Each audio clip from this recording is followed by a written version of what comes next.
अगर मैं आपसे कहूँ मुंबई का अगला बड़ा ग्रोथ स्टोरी अभी बन रहा है, तो क्या आप सुनना चाहेंगे? आज हम बात कर रहे हैं मुंबई 3.0 का, एक ऐसा फ्यूचर सिटी कंसेप्ट का जो सिर्फ एक लोकेशन नहीं बल्कि आने वाले ईयर्स में पूरे मुंबई मेट्रोपॉलिटन रीजन का नया ग्रोथ इंजन बन सकता है। यहाँ सिर्फ रोड और बिल्डिंग नहीं बनेंगी बल्कि एक पूरी नई अर्बन इकोनॉमी तैयार होने वाली है। और यही वजह है कि आज मुंबई 3.0 में लैंड इन्वेस्टमेंट को लोग सिर्फ परचेस नहीं, फ्यूचर अपॉर्चुनिटी की तरह देख रहे हैं। मुंबई 3.0 को सिंपल भाषा में समझिए, यह एक प्लानेट न्यू ग्रोथ रीजन है जिसे next generation infrastructure, business activity और अर्बन एक्सपेंशन के हिसाब से शेप किया जा रहा है। इसका मकसद है मुंबई की पॉपुलेशन प्रेशर को रिड्यूस करना, नए एम्प्लॉयमेंट जोन क्रिएट करना और हाउसिंग, कनेक्टिविटी, कमर्शियल स्पेस तथा इंडस्ट्री को बेटर प्लानिंग के साथ डेवलप करना। यानी यह कोई रेंडम एक्सपेंशन नहीं बल्कि एक लॉन्ग टर्म मास्टर विजन है।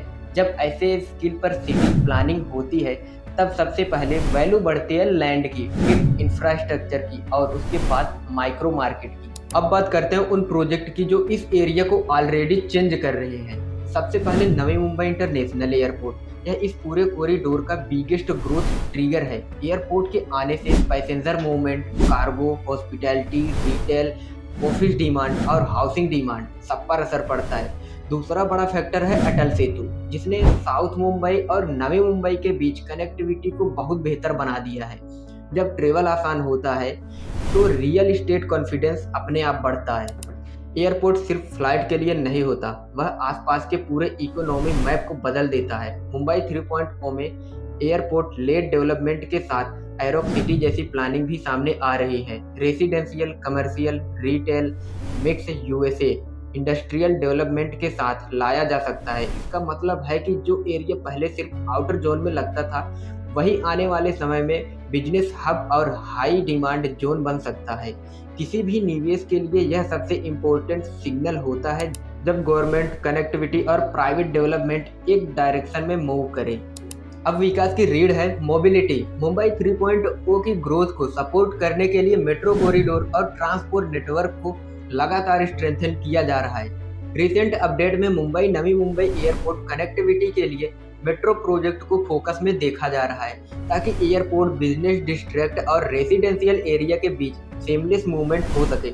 मेट्रो आने का असर सिर्फ कम्यूट पर नहीं होता, वह land rates, rental demand, commercial viability और एंड यूजर परफॉर्मेंस को भी बदल देता है। यानी जहां मेट्रो आती है वहां डेवलपमेंट की स्पीड कई गुना बढ़ जाती है। अब देखें कि फ्यूचर में क्या आने वाला है। मुंबई 3.0 के डेवलपमेंट विजन में डेटा सेक्टर, आईटी, लॉजिस्टिक्स और नॉन पॉल्यूसिंग इंडस्ट्रीज जैसे सेक्टर को अट्रैक्ट करने पर जोर दिया जा रहा है। यह बहुत बड़ा संकेत है क्योंकि जहां जॉब्स आती है वहीं होम्स, स्कूल्स, हॉस्पिटल्स, रिटेल और लाइफस्टाइल इंफ्रास्ट्रक्चर आते हैं। और जब ऐसे सेक्टर बेस्ड हब्स बनते हैं तो एरिया सिर्फ रहने की जगह नहीं रहता, वह इकोनॉमी मैग्नेट बन जाता है। यही वजह है कि यह जोन नेक्स्ट 5 ईयर में प्योरली रेसिडेंशियल नहीं बल्कि मिक्स ग्रोथ कॉरिडोर बन सकता है। अब अगर हम अगले 5 साल का पिक्चर्स बनाए तो मुंबई 3.0 में आपको क्या दिख सकता है? बेहतर roads, airport link transport, metro access, commercial district, business park, social infrastructure, hotel and planet township. यहाँ ग्रेजुअल बट पावरफुल ट्रांसफॉर्मेशन होगा। पहले इंफ्रास्ट्रक्चर, फिर बिजनेस, फिर पॉपुलेशन शिफ्ट और जैसे जैसे एंड यूजर, कॉरपोरेट इस साइड मूव करेंगे वैसे वैसे लैंड की इम्पोर्टेंस और बढ़ेगी। इसलिए स्मार्ट इन्वेस्टर हमेशा उस जगह को टारगेट करते हैं जहां डेवलपमेंट शुरू होने वाला होता है, न कि जहां सब कुछ डेवलपमेंट हो चुका हो। अब लैंड इन्वेस्टमेंट की बात करें तो सबसे बड़ा फायदा है स्कैरसिटी और एप्रिसिएशन पोटेंशियल।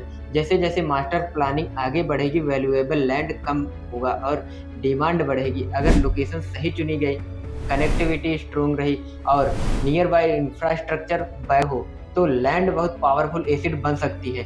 रियल एस्टेट में सबसे बड़ा वेल्थ क्रिएशन हमेशा उस स्टेज पर होता है जब ग्रोथ विजिबल हो रही हो लेकिन फुल्ली प्राइस आउट नहीं हुई हो। मुंबई 3.0 इसी स्टेज की कहानी लगती है। तो अगर आप फ्यूचर फोकस्ड इन्वेस्टमेंट देख रहे हैं तो मुंबई 3.0 को सीरियसली कंसिडर करना चाहिए। यह सिर्फ एक फ्लोट या सर्वे नंबर नहीं है, यह आने वाले मुंबई की नेक्स्ट आइडेंटिटी है।